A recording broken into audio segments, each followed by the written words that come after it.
The travel box. In recent episodes, we looked at how you can pack a lot of Wargaming bang into a little box, and we did so using the generic rules of a Fistful of Lead.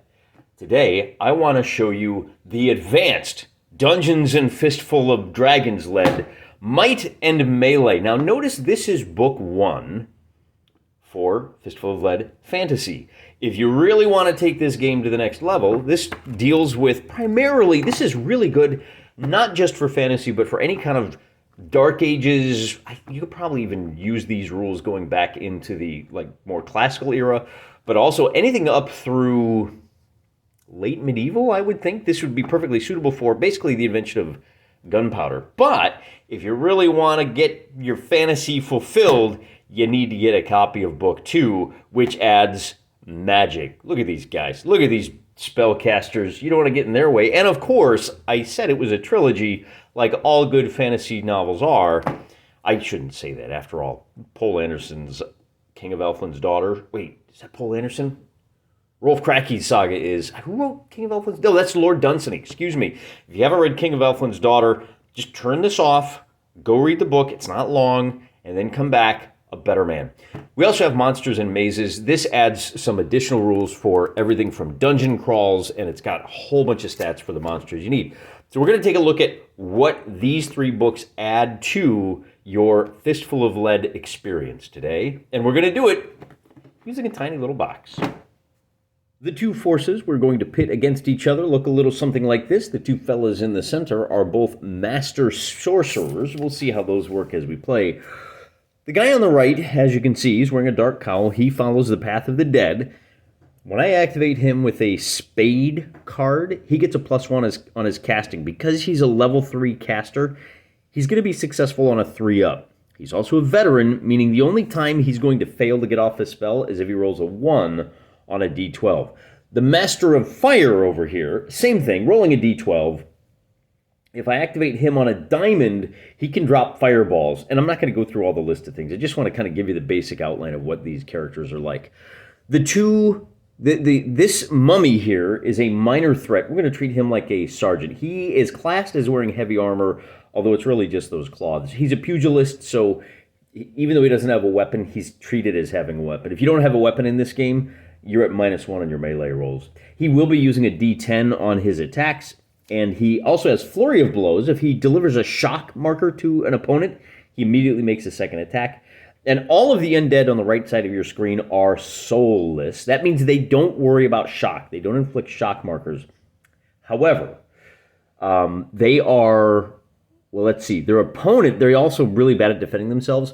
Their opponent is going to be at +1 to hit them. The skeletons, the 2 guys here with the archers and these guys in the back, they're also brittle. When you hit them, you're at +1 on your wound roll. That's going to be big. The 3 guys in the back with the melee weapons, they are mooks. So we have our leader, we have our sergeant, we have 2 archers rolling d10s, and the 3 guys with the weapons are going to be rolling d8s. They also only have 1 wound. The archers have their full complement of 3. Everything is WYSIWYG. In other words, the skeletons also are not wearing armor, although, it's a little weird because these guys have a shield. All the shield means for those guys is if you gang up on them, it negates the gang up for the first guy. So they can defend against 1 guy, and both attacks on those skeletons that are carrying a spear are going to be normal attacks. You don't get the normal -1 because you've ganged up on them. I think that's really all we need to deal with. The mooks have weapon masters, so they're going to be at +1 in melee. The guy with a spear, when you charge him, he is at +1, and he can attack you at 2 centimeters, but yeah, whatever. The more interesting force is the guys over here on the left. We also have 3 mooks, all 3 archers, including the girl. Oh, representation matters. We got a girl on the field. Rolling d8s, they are Deadeye, so they're +1 to shoot. If you get into melee with them, they do have knives, so we're going to call them just a straight roll, but at d8, they're pretty weak. The guy on the far left here, this little halfling, he is a halfling thief, and that means a couple of things. He is small, he is slippery. Now, being small means when you shoot at him, he's at -1. He's also stealthy, which means you're an additional -1. So if you shoot at him, you're at -2. Slippery means that he can leave combat. If you're melee with him, he can just use... Normally, when somebody leaves combat, melee with you, you get a free whack at him. In his case, you don't get that. Now, he rates slippery twice. Once for the halfling, once for the thief. I only counted it once. He is armed with a sword. I think that's it. Oh, he also has a thing. There's like a campaign thing where he's untrustworthy. Every time you activate him, you roll, and on a 5 up, he steals something from your loot. But that's a campaign situation. It doesn't really apply here. So I gave him kind of half ranger. In the standard game, ranger means you ignore movement penalties for moving through rough ground, and you're at +1 melee in rough ground. I'm giving the halfling the former, but not the latter. Halflings traditionally are good at moving through broken ground. Again, he's slippery. I think because he doesn't rate the extra slippery, that's kind of how I balanced that out. Now, the last two guys, we're going to move them up here. We got two barbarians here. They look pretty barbarianish, right? A couple of guys from Zanzibar, Zanzibar barbarians. They're bloodthirsty, so they have to charge. When they charge, they're at +1 to wound and on their melee. They're fearless, meaning they ignore their first shock marker for purposes of penalties. They are tough, so they've got 4 wounds, but they are uncivilized. Any task they have to make outside of combat, they're at -1 on that. They also have an ability that treats them as having armor of 8 up, even though they're not wearing armor. All of the heroes here are wearing light armor, so they have an 8 up save, and that kind of should balance things out a little bit as well. The 3 spells for the leader here for the Path of Fire. The Fireball is the only one who gets that bonus for the diamond. He has 2 general spells. One is a Fireball, like a Fire Bolt, which is just a magic missile. It's -1 on the wound. And then he also has luck. So he can cast luck on anybody, and their next 2 rolls are going to be at +2, and we're ready to look at the terrain. Our table is a little isolated cabin somewhere out in the wilds. The trees and the little clumps of lichen block line of sight and movement. Can't move through them.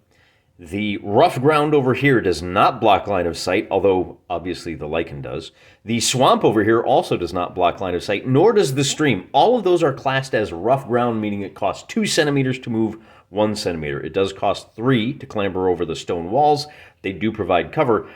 The big thing here is, if you move into the stream, we're going to say this is a fairly fast-flowing stream towards the swamp.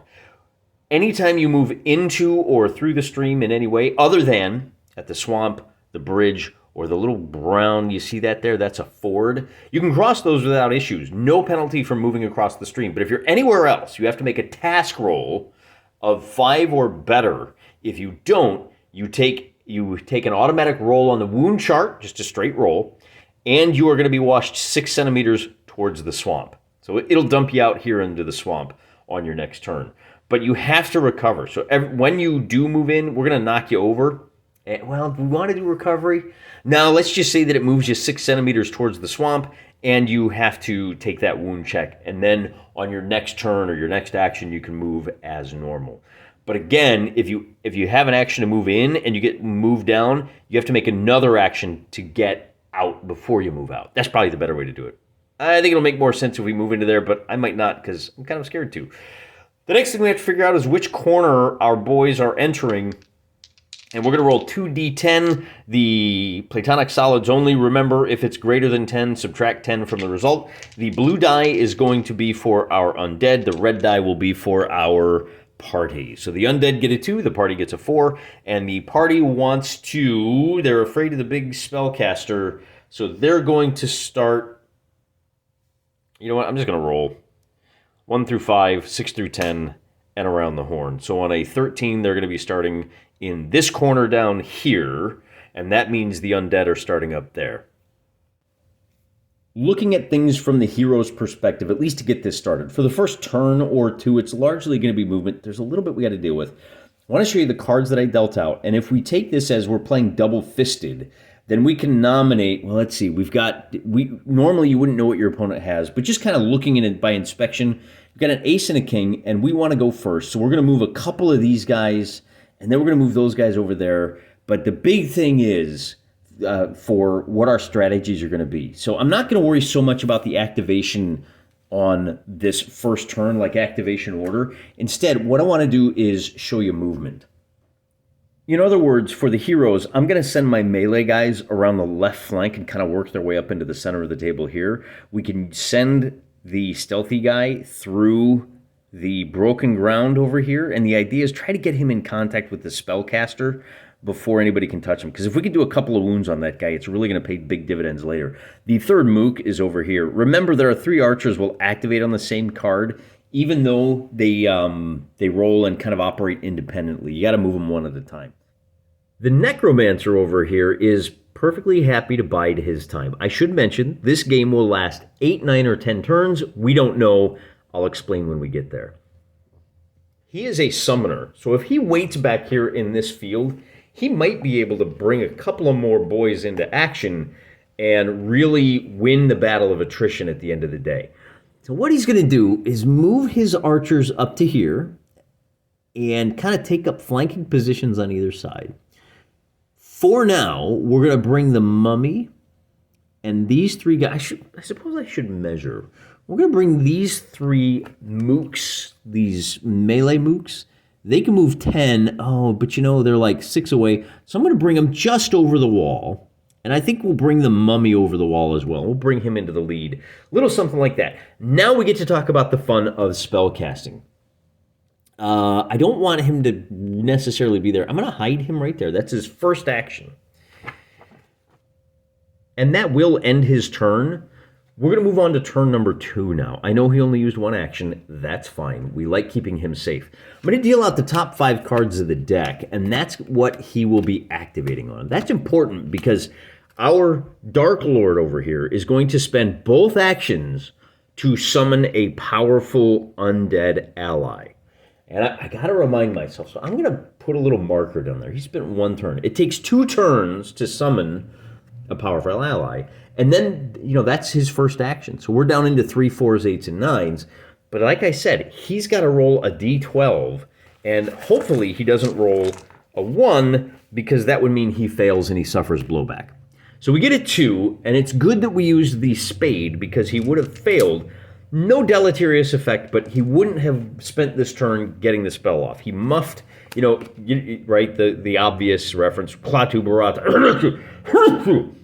But really, I think that's all we want to... No, we don't. I'm going to bring the mummy over to here, and I'm going to bring these 3 guys up to right about there. I want to leave the... And that's... We're going to camp.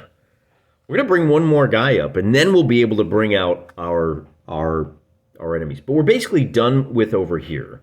And again, I'm not going to waste time dealing out the cards because our boys are going to move up like so. Archer, Archer, Boss, Archer, and then our melee guys are coming up in this direction. And that's really going to be it for turn number 2. Now things are beginning to heat up. Remember that our bows have a range of 18 centimeters. And if you move, you're just going to have a basic 2-hit roll. If you don't move, you get a +1. So I think we move this spellcasting thing out of the way. That's the 12 centimeters gives you an idea of what the range is for our spellcaster. So on this 3rd turn, we're still not quite where we want to be yet. But I can dish out the cards.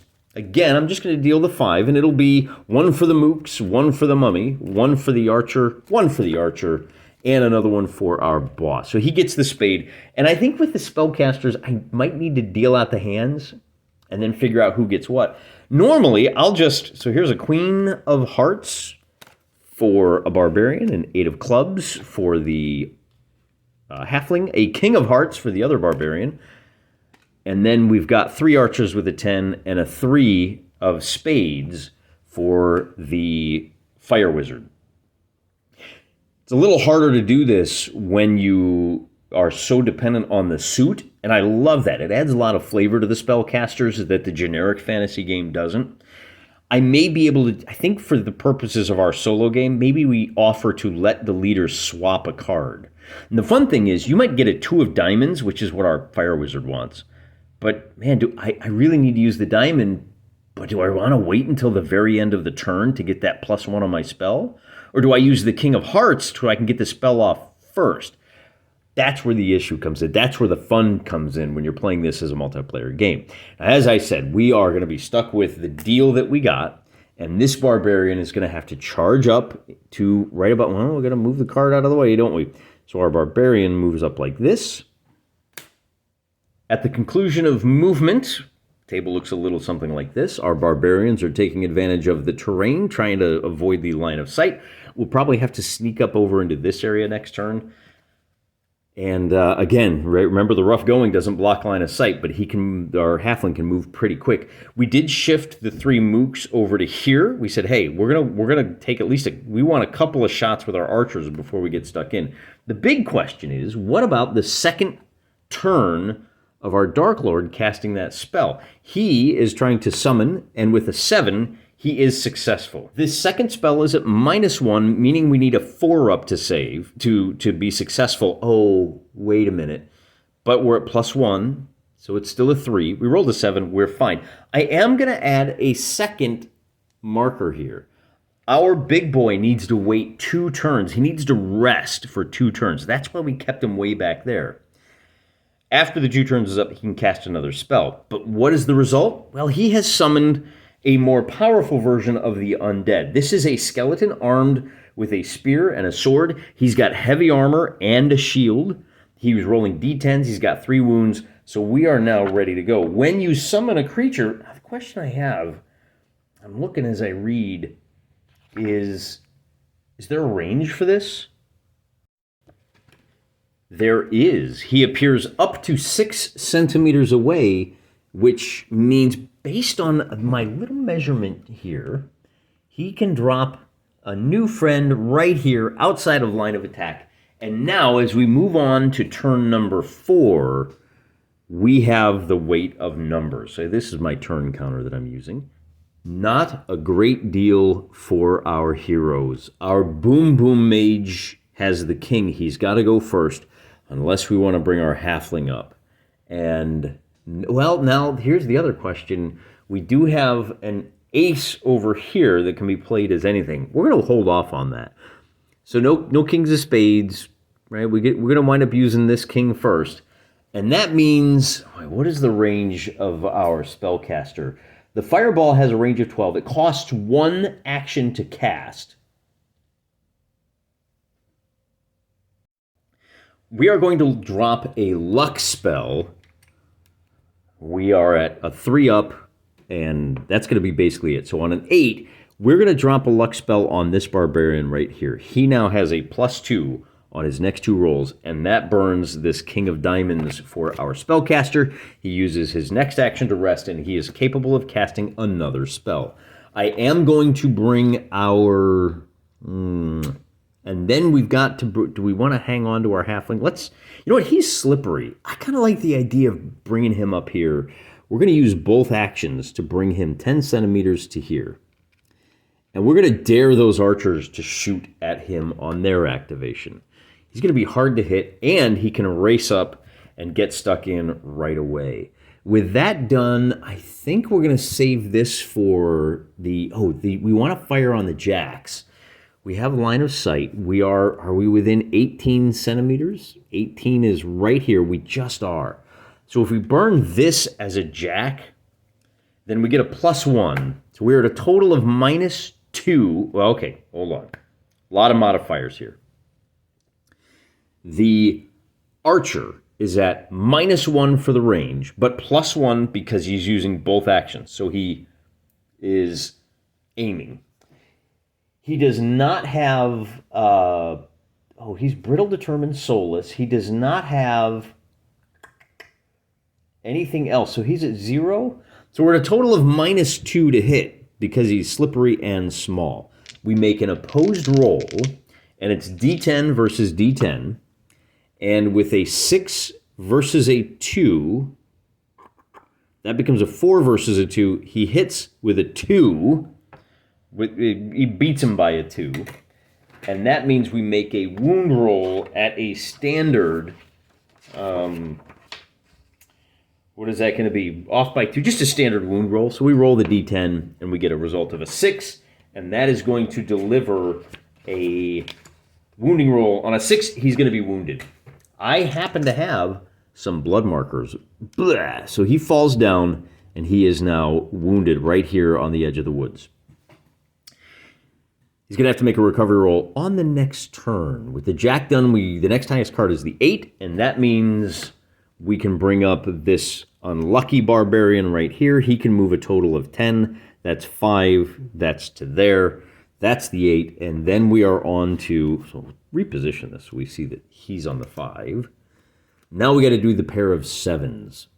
Do we want to bring our melee guys up just yet? Well, first is the spades, and then it's clubs. So yeah, let's bring these guys up. We're happy to get stuck in now. We'll bring them up to here. Maintaining, we want to make sure we're leaving the flight path open. So this archer, who is now firing, he gets to re-roll 1 die. And he's firing at the barbarian. So we roll our dice, and this time I'm just going to roll the dice. We'll factor everything in. So with a 9, this becomes a 10. It's +1 because he aimed. And then, so we win by 7 on the archery. You know what I forgot?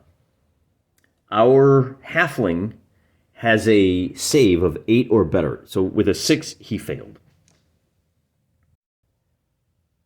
The barbarian has an 8-up save, and with a 7, he's going to fail that. So he does take a D10 wound roll, but he's got a couple of other things going for him. He is, let's see, he must charge, fearless, tough. Oh, he's got 4 wounds, so that's about it at this point. He's got the armor of 8, and with a result of a 5, he's going to suffer is that a wound or a shock? 5 is shaken. And when you are shaken from bowfire, I can't remember what happened. So I'm going to put a little shaken marker right under him. He immediately moves towards cover 4 centimeters. Remember, it's -1, so we'll tuck him right there. And that's going to be it for his turn. And then the next order of business will be our lucky boy, who can race, well, let's see, goes hearts and then clubs. So our archers now are going to be able to fire, and with a range of 18, these guys stopped right where they needed to. We can move our archers up to take these 3 shots, but they're going to get, I think, yeah, let's do that. We can move them up 5 centimeters, and we'll drift them 5 centimeters in this direction, keeping them something like this, because they're about to get rushed at by the big boys. Now they are in range, but they don't get the benefit of the, what would you call it? And I'm going to go 1, 1, and 1. So I'm going to roll my matching dice. Wait a minute. These are mooks shooting at mooks. We're rolling D8s across the board here. That means, and I've only got 1 D8, so I'm going to have to roll for the shooter first and then the defense. So the shooter here on the right gets a 1, and that means his bow is broken, and I have a blue to demarcate that. And in fact, I'm going to put 2 down. He's going to have to spend 2 actions before he can fire another arrow. Normally, if you're out of ammunition, it would only take 1 turn to reload, but because his spear broke. So for the second, we get an 8 for the hit, and we get a 7 for the dodge. Now the 8 becomes a tie result. The 8 is at -1, remember, because, no, he's not. I keep forgetting about that. Oh, no, it is, because he's at long range. So the 8 and the 7, nothing happens there, and this third shot is going to be a 2 versus a defensive of 2. So all 3 of those arrows do nothing all together. And we move on to the 5 of clubs, where our big guy is going to now race up the middle to here. And we're happy. He's got luck, so we think he can withstand the attack.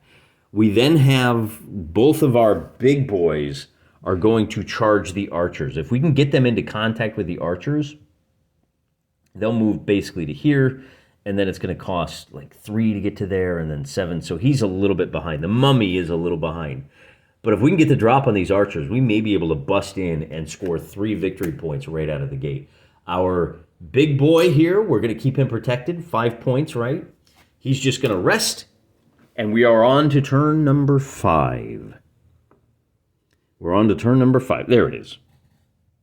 Dealing out the cards, things look a little something like this. I think I forgot a card, though, right? No, we're good. We have an extra card over here. That's what it is, because we summoned that extra helper. And the cards have gone the way of the undead again. Our archer with the King of Diamonds is going to take his first shot right here. Remember, he's lucky.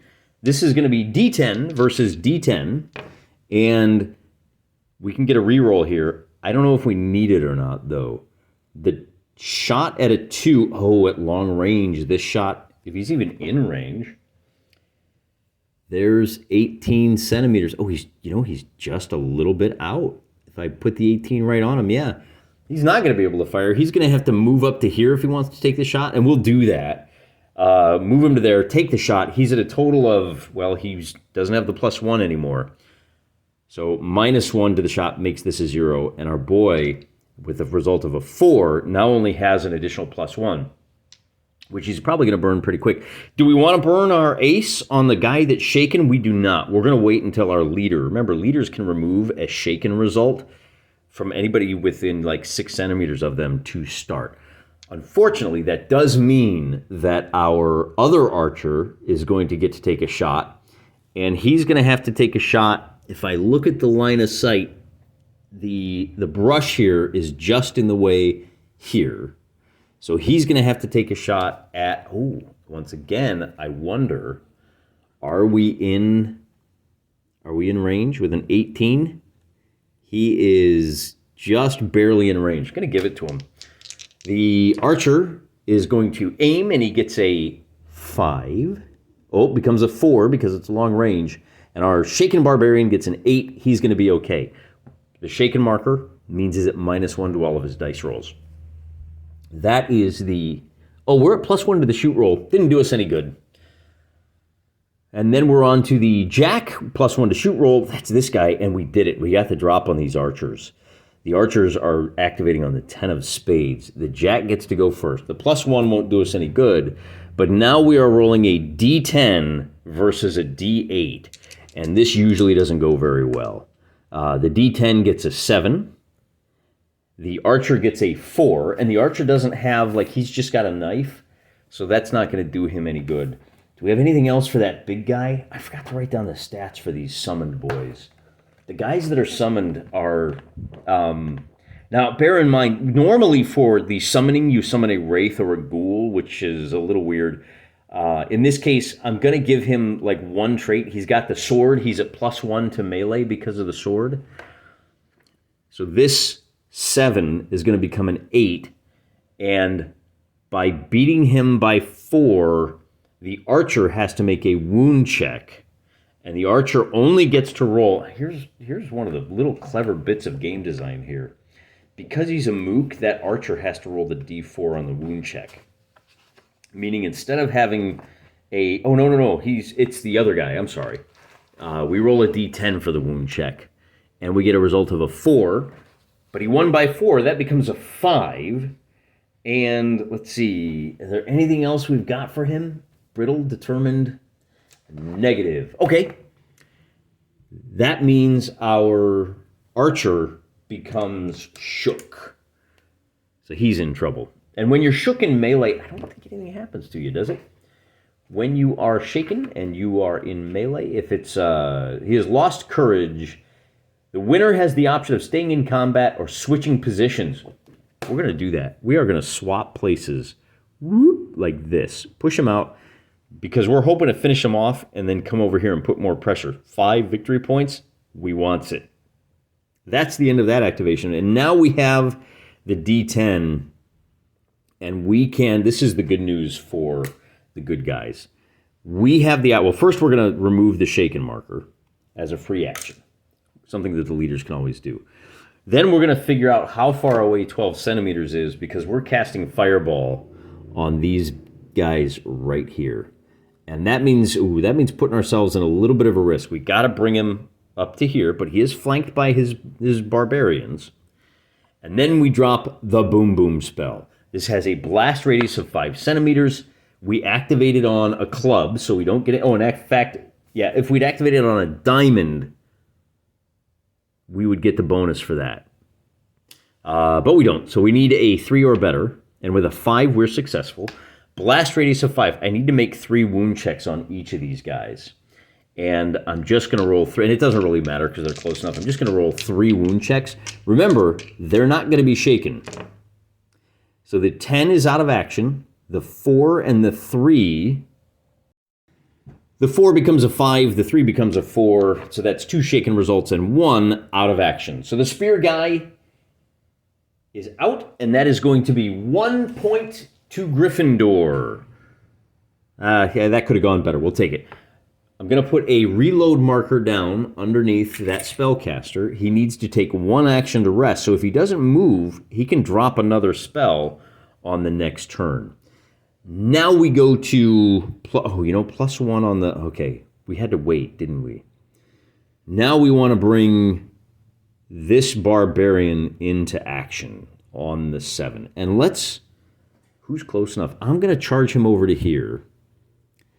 And I can't. Oh, that's the other brilliant part about swapping places. I can no longer charge here. I have to charge this guy. Is he even within 10 centimeters? He is. So we charge the mummy. And because of that, we're going to have an additional +1 on our melee roll. And they're going to roll a 3 and a 3. The barbarian has a two-handed, what is that guy? He's got the axe, right? So he's at +1 to the wound roll. But because he charged, he's at +1 to melee and wound. So this becomes a 5. The red becomes a 5.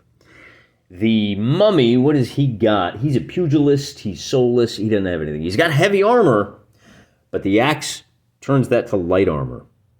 So the mummy does get an opportunity here to make a save. First, we have to roll the wound check, though. That is going to be a D10, and it's going to be at +2. +1 for the axe, +1 for the charge. And that's only on this first turn. So we get a result of a 7, which is a wound on the wound check. That knocks the mummy down, unless the mummy can make his save of, normally it's a 5, but because we've got AP1, that's an 8. And with a 0, he makes his save, and he becomes merely shaken instead of wounded. Like so. That's going to do away with that, and we might have wanted to wait till the 7 so we could get a reroll. But I wouldn't worry about it too much because we have an opportunity here with the... Oh, who goes next? We got 10s for the archers over here. The 10 of spades means we can... we're going to have to move. We'll move up to here. Well, I only get 5 centimeters, right? So if I move 5 centimeters, I want to try to, right there, and then, right there. We're going to write this archer off. Sorry, sweetheart. We've moved. We don't get any bonus. We are beyond 9 centimeters. So the 2 shots at the 2 guys, the 2 skeletons, I'm going to roll matched pairs, 1 on either side of the tree, and it's going to be at a -1 for the red die. So this 2... and that's an 11, and this 2 becomes a 1, so nothing doing there. This guy is going to be hit by just barely, well, let's see. They're Deadeye, right? So it becomes a 3 and then back down to a 2 for the distance. So we won by just 1. We do get to make a wound check, and it's just going to be a straight roll of a 4, and... no, that becomes a 5 because they're brittle, but oh my goodness, 5 is a shock, and that means no effect. Archers are going to arch. They're going to do what they normally do. It now becomes time for our wizard who says, I am done being sleepy. I can drop spells next turn. That's the 9 of spades. And then we have the 8. So our 2 skeletons can rush in to finish this guy off before he stands up. So the first guy rushes in, makes an attack. When you hit a guy who's on the ground... you are at -1 for the wound and -1 for being down. The good news is he's at +1 because he's got the sword, of course. So do the skeletons. The skeletons, however, are rolling a D8. So this first guy rolls a D8. He gets an 8. Oh, my goodness. So he gets an 8. He gets a 9. Our guy that's down gets a 1. That's a difference of 8.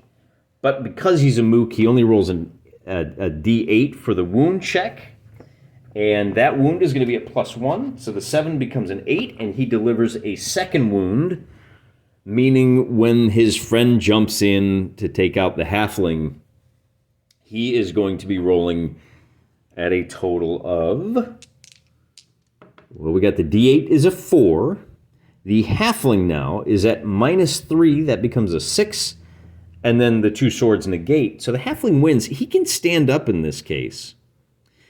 And because he won... oh, I forgot to roll for the halfling save on that one, didn't I?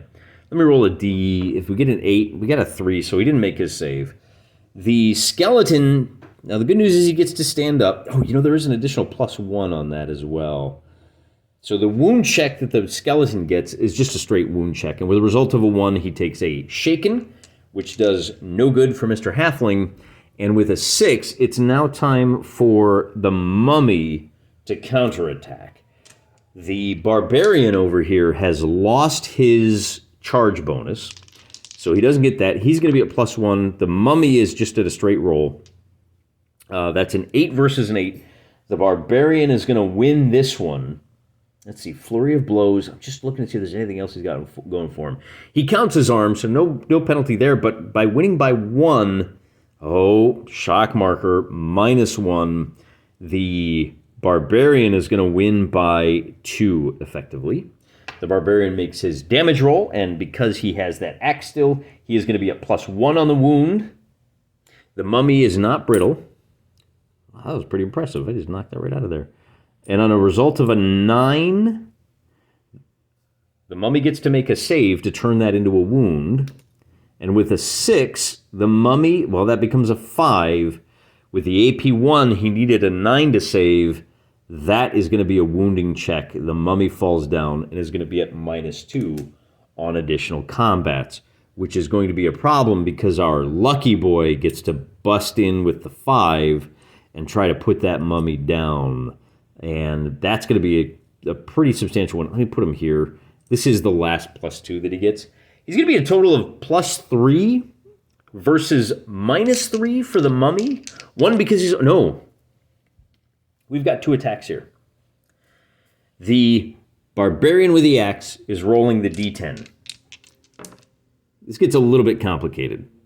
So our barbarian with the axe gets a 10, our barbarian with the sword gets a 9, and the mummy gets a 4. The mummy is at a total of -1, 2, 3, 4. The mummy gets a result of a 0.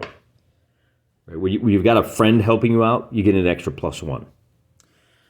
Both of these guys rolled high enough that they're going to have crazy bonuses on the wound roll. They're going to be at +3 on the wound roll. We get a 5 and a 5. That makes the wound roll an 8 and an 8. Oh, it's a 10 and a 10 because the mummy is at an additional -2 for each of these, meaning the mummy has to save 2 of these. And with an 8, but he's at minus, both of these are AP. He needs to roll an 8 or better. He is at -2. Both of these are failures. The mummy takes an additional 2 wounds. 8 and 8 become additional 2 wounds. And how many wounds does the mummy have? He's only got 3 wounds, so the mummy goes out. And one more point to Gryffindor. The good guys are doing pretty well, all things considered. This is kind of a long turn. Once you get stuck in, this game flies, doesn't it? Our halfling now gets to make a recovery check. Can you? You can't make a recovery check if you're in combat, though. He's got to fight both of those D8s. So let me roll for the halfling. He's going to score a total of 7. That becomes a 5, 4, 3. And this may be where the skeletons get back their own. So the first skeleton is going to hit him with a 3, but he's got a sword. Oh, he's got a sword too, so that's a 4. And this is a 4. I've already factored in the outnumbered. So the first guy has no effect. The second guy rolls an 8. He's going to win by 4, and that's going to be a wound check. And with the 7, because he won by 4, that becomes a... Let's see, it's 0, 1, 2, 3, 4. Is that a +2 or a +3? When you win by 4, you're at +1 on that check. That +1 turns this into an 8, which is a 3rd wounding hit, unless we can save it on, and we're at -2. So a 10 -2 is an 8. He actually saved that, turning it into a... Oh. That turns it into a shock marker. We're at -2. There's something else here. Because he's small... Oh, he's also at -1 on the wound roll. I forgot about that. The little guys only have 2 wounds, so we shouldn't have fought this battle at all. The first blood goes to the, and I know that we lost 2 of the undead. They don't have any blood. So first blood does go to the undead team, and that's going to be the end of turn number 5. The victory points stand at 2 points to the good guys, 6 points to the dead guys. We have one more combat to fight before we turn the page. This is going to be a D8 versus a D10, and the archer gets a 7 because she is shook, and the big boy gets a 10. He gets a 9, but he's carrying a big sword, so he wins by 3. He is going to make a wound check at +1 on that archer, and with a result of an 8 + 1, that's a 9. The archer tries to save, and does, turning that into a shock. Remember, everybody's wearing light armor on that side of the battlefield. So that's going to get even harder. I'm impressed that she survived, to be honest with you. Dealing out the cards for turn number 6. And I forgot, we're going to push this archer back a couple of inches. Because, and that may seem a little cheap, but that frees him up to be able to charge the 5 victory points, which is what he wants to do. And of course, with the cards dealt like this, that's exactly what's going to happen. King of Spades goes first. That's the real King of Spades, is going to take a shot at the leader. And it's a long distance, but it is also, now the leader's rolling a D12 on the defensive roll. Taking aim, long distance, negates, and we're just going to be at a straight roll. The leader gets a 12, and that archer is going to miss. Then this guy activates also on a King of Spades, but the wild King of Spades goes first. So we charge into combat, and it's going to be D12 versus D10. We get a 7 versus a 2. Oh, that becomes an 8, and this stays at a 2. The leader wins by, what else do we got going here? We've got, oh, you need a 5 or better to attack the leader. I forgot about that. Let me roll that first. And with a 5, we're successful. So the 8 versus a 2 means we won by 6 still. Does he have anything else we can do? We do not. That is really unfortunate for our leader. He takes a wound roll at, oh, but the good news is that he takes, because he's a veteran, he is rolling on, D10, +1, and with a 6, he's going to take a wound, so he falls down. Takes his first wound, and that's not great. For the good guys, this could turn really quick. That is but now it's time to get some payback. We've got the King of Diamonds goes next. Our barbarian says, you got to leave my friend alone. And we're going to fight another combat here. The barbarian has charged, meaning he gets a couple of bonuses on his. He rolled a 5. He gets a 6 for the charge. And the weapons cancel each other out, but he still loses by 4. Look at that. Well, he does. Well, you don't count the leader who's down, so we still lose by 4. He still has to. Oh, the leader doesn't get an armor check, by the way. Lose by 4. It's going to be a 9. No, it's going to be an 8, which is a shock. And he's wounded unless he can save on an 8 or better, and he makes the save. So he takes a shock. And the undead is going to push him back a centimeter because he knows there's a follow-up attack coming on the Jack of Spades. And the Jack of Spades is +1 to the shoot roll, but we have another barbarian that's going to wade in and take a second whack at that big boy. This time the barbarian is going to get a +1 for 15. Does he have? I thought he had another one. He must charge his +1 on melee.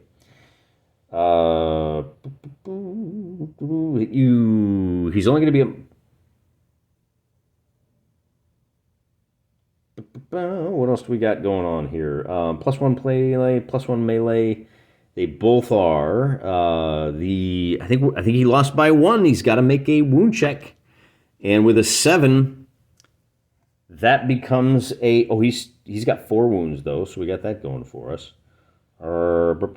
He must charge. So 7 is a wound. Do we save? We do not. So this guy is wounded. I'm telling you, this undead guy is terrifying. And then that's going to be the end of that turn. So that's the +1 to the shoot rolls. Could have used the other jacks. We got 2 guys over here who can take a couple of shots at this guy. Of course, they're shooting on D8s, so I got to roll twice for that. And we get an 8 versus a 10 for the skeleton, so nothing happens there. We get a 1 versus a 9, so the archers still have done no good. And then we have a 10 of spades, who has to make his recovery roll. We roll a 7, adding a... No, we have to fight, don't we? So our fight roll is going to be a 7 to the undead versus 5 to the guy on the ground who's at -2. That becomes a 3. The 7 becomes an 8. Winning by 5 means a wound check on a +2. And that is going to be an out of action unless our leader can save. Oh, no, he doesn't have a save. That puts the leader out, and that's going to take the score up to 6 to the undead. That might be the end of the game here. That summoned undead is just absolutely terrifying. That does mean our leader cannot activate on this turn. The last... Oh, I do have one more archer here who could fire... Oh, on her turn. She spends her whole turn just getting rid of one of these, since I waited too long. And then, what was the 10 over here? That was for the archers. Yeah, everybody over there has gone now. So the leader gets to step out. We have another archer over here who's got no shots at anyone. We're going to bring him up to about there. And then our leader is going to come up to here. And he's prepped now for... Let's see, is that 7 centimeters? That looks like about 7 centimeters, doesn't it? 23. Yeah, he come up to there. And what that does is it means that you got to charge this guy. And we get to re-roll 1 die. We're not rolling any dice this turn, because we had to climb over the wall. And now we've got 2 more skeletons who can rush in to attack this guy if we want. But we don't. We're going to position one here, and we're going to position one here. We're going to leave the fire lane open so that our leader can bring up... I'm going to bring him up just a little bit more. We may be able to drop another boom boom spell. That archer fired. That is the end of turn 6. We are on to turn number 7. Perspective. This looks pretty ugly. First action goes to our barbarian who is on the ground. He's going to have to fight at a total of -3.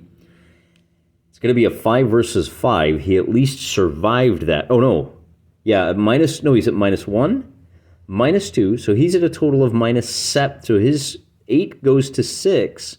And wouldn't you know it, he won by a single point. So he can stand up. He's going to do a wound check for a 3, which does shock, which doesn't do anything. And then the counterattack comes. Jack is next. Yeah, but the undead is at +1 to his roll, and our barbarian is at -1. So the undead wins by a score of 0 to 6, meaning this wound check is at a +3 altogether. It's +1 for the wound, +2 for the difference in their scores, and that's going to be a second wound to this barbarian. So he goes down with 2 wounds now. And then it's going to be this archer gets to take a shot. We're going to bring him up here to provide a little more cover. That's all we want to do with them right now. Likewise with the 9, they're serving as a shield for our leader, who is going to be casting on a diamond. And he has a spell called, Splinter. It's got a 12-inch range. You do have to rest for 1 turn. I'm going to drop a little green under him, 1 action. Now, he's not moving, so he casts it, and then he takes 1 action, and he's fresh as rain. With a 12-inch, he's going to fire at this guy. That means he is... What does that deal? Let's see. Splinter, 12-inch range. It's 1 action. He needs to make his casting roll, and he does on a 6. Now, the question is that just a standard, bow shot where the guy gets a chance to resist? There are rules for dispelling spells, but I don't have those handy, and we're not going to worry about that right now. The Path of the Dead, Bone Splinter, any miniature hit must roll on the wound chart. Armor rolls apply. So that is going to be a D12 on the wound chart Remember, our master is a really good spellcaster. He gets a 12. Oh, we could reduce that to a wound. No, we don't. He doesn't roll that die. He rolls the d10. And with a 5, he fails. Oh, this guy fails. Now, he doesn't have a -1 because the barbarians ignore their first shock. But the 12 failing, he's eliminated. That, I think, is pretty much going to end the game. But we'll at least play out the turn. This is turn number 7. The only other couple of guys that have to go are the 2 foot guys. We can fight a combat here. He's out of sight, so he can't charge, but we can at least move him up. The only 3 guys... Well, wait a minute. Where was he? He was right here? We could charge her. So this is going to be D8s. The skeletons, attackers roll first. The skeleton up here rolls a 6. That becomes a 7. And the archer rolls an 8. So the archer wins by 1 and does 0 damage. Remember, only a wound will knock him out. This archer now is at a total of -1. The skeleton rolls a 9. The archer rolls a 7. So the archer makes a wound check, and that is going to be a 1-2. That does another shock to the archer. And that is going to end the turn. And I think I'm going to call it right here. We've only got 3 archers, and our other barbarian is down. He can just keep zodding away unharmed. I think we all know who's going to win this fight. It's going to be a total bloodbath. We did manage to score a couple of early victories, but bringing up our spellcaster too soon put him vulnerable to the melee boys. I wanted to get him over here. If I could have dropped a heal on the halfling, we might have been in good shape, but it just wasn't meant to be. I think that halfling taking it on the chin early hurt us as well. If we could have used him to slow things down over here, things might have gone better. Kind of a long one today. That's the thing. When you play this game and you are using all of the abilities and all the specials and you start getting up above 5, 6, particularly with the mooks, there's a whole lot going on in this game, which is great. It punches well above its weight. It's a wonderful little game. That's why we keep coming back to it. Come back next time. We play maybe a little simpler battle. Maybe we'll just do some basic goblins versus undead, or goblins versus some basic heroes. I don't know. Come on back. Till you do, I'm praying for you.